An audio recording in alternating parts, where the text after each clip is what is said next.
السلام علیکم ورحمۃ اللہ وبرکاتہ۔ آج کا سبق مخارج الحروف ہے۔ ترتیب حروف باعتبار مخارج: الف، واو اور یا بحالت مدہ منہ کے خالی حصے کی ہوا سے، حمزہ ہا حلق کے آخر سے جو سینے کی طرف ہے، عین ہا حلق کے بیچ سے،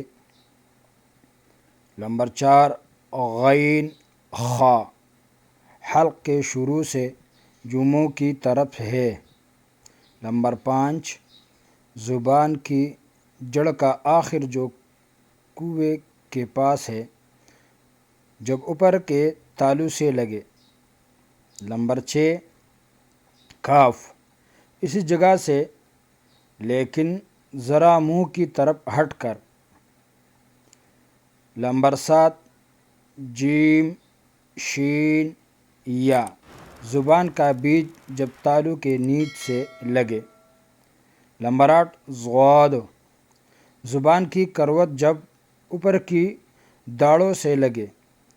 بائیں طرف سے آسان اور دائیں طرف سے مشکل اور دونوں طرف سے ایک دم نکلنا بہت مشکل ہے۔ لام زبان یا کروٹ کے آخر سے زبان کی نوک تک کے حصہ سے جب وہ اوپر کے اگلے 4 دانتوں کے مسوڑوں سے لگے۔ نون انہیں میں سے 3 دانتوں کے مسوڑوں سے یعنی اندر کی طرف سے ایک کم ہو جاتا ہے۔ نمبر 11 را انہیں میں سے اگلے دونوں دانتوں کے مسوڑوں سے اور اس کا کچھ تعلق زبان کی پشت سے بھی ہے جو نوک سے ذرا آگے چل کر ہے۔ نمبر 12